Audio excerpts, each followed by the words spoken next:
Hello friends, ఈరోజు తెనాలి రామలింగడు గురించి ఒక చక్కని కథను తెలుసుకుందాం. విజయనగర సామ్రాజ్యాన్ని ఏలే శ్రీకృష్ణదేవరాయలు సభలో మంచి చెడు విషయాలపై చర్చలు కొనసాగించారు. సభ ముగిసింది. ఆ తర్వాత విశ్రాంతిగా అందరూ కూర్చున్నారు. ఆ సమయంలో తెనాలి రామలింగడు కళ్ళు మూసుకుని తనకి తెలిసిన మంత్రాలు చదువుకుంటున్నాడు. చిన్నగా శబ్దం కూడా బయటకు వస్తోందన్నమాట. ఆ మంత్రోచ్చారణ నెమ్మదిగా ఉన్న రాజుగారి చెవికి వినబడుతున్నాయి. నేర్చుకోవాలని కుతూహలం కలిగింది రాజుగారికి. రామలింగడు కళ్ళు తెరిచాక, రాజు, ఆ మంత్రాలు నాకు నేర్పుతావా? నువ్వు చదువుతుంటే వినడానికి చాలా బాగున్నాయి నాకు అన్నారు రాజుగారు. అనేటప్పటికీ, లేదు మహారాజా, ఈ మంత్రాలు గురువు గారి దగ్గరే నేర్చుకోవాలి, లేకుంటే వాటి వల్ల వచ్చే ఫలితాన్ని మనం పొందలేము అన్నాడు తెనాలి రామలింగడు. అనేటప్పటికీ రాజు అడిగితే, నేను అడిగితే కాదంటావా? చిన్న ఈగో ఉంటది కదా, నొచ్చుకున్నాడు రాజుగారు. సరే, ఆ మంత్రాలు తెలిసిన పండితుడిని మరొక పండితుడి దగ్గర మంత్రాలు నేర్చుకుని మరుసటి రోజు సభకు వచ్చి సభలో రామలింగడికి వినిపించాడు తను నేర్చుకున్న మంత్రాలు.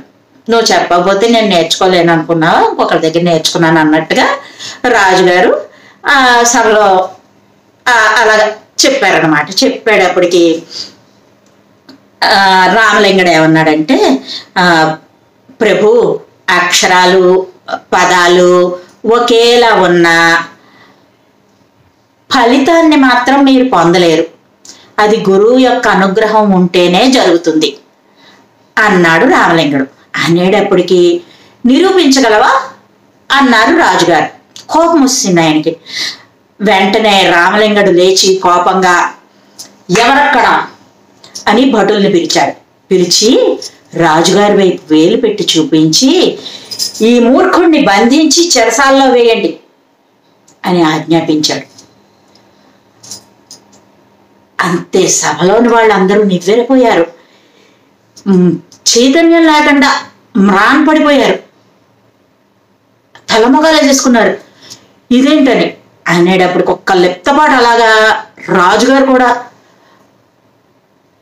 కొచ్చేసేపటికి తేరుకొని, ఆయన కూడా ఇంకా అసలే నేర్పలేదన్న కోపం ఉంది సరికదా, పిచ్చి మాటలు మాట్లాడటంతో కోపం వచ్చి, భటులారా రండి, ఈ మూర్ఖుణ్ణి బంధించి చెరసాల్లో వేయండి అన్నారు రాజుగారు తెనాలి రామలింగడి వైపు చూపిస్తూ.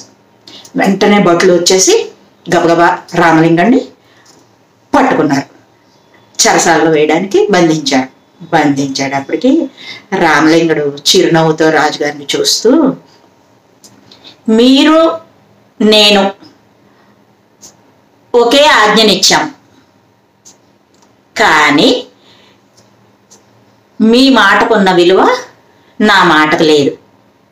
ఒకే రకమైన పదాలు, ఒకే రకమైన ఆజ్ఞ, కానీ మీ మాటకు ఉన్న విలువ నా మాటకు లేదు. అలాగే గురువు నేర్పిన విద్యా ఫలితం నాకు దక్కుతుంది, కానీ అనుగ్రహం లేనటువంటి శబ్ద ఉచ్చారణ మాత్రమే మీది, కాబట్టి దాని ఫలితం మీకు ఉండదు. ఇది చెప్పాలనే ఇలా కఠినంగా మాట్లాడాను మహారాజా అన్నాడు తెనాలి రామలింగడు. అనేటప్పటికి రాజుగారికి అర్థమైంది. భటులు విడిచిపెట్టండి అని చెప్పి, తర్వాత ఏ పని ఎలా చేయాలి అన్నటువంటిది తెలుసుకొని అలాగే చేయాలని తన మనసులో నిర్ణయించుకున్నాడు. కథ బాగుందా? మరో మంచి కథతో మళ్ళీ కలుద్దాం. Bye friends.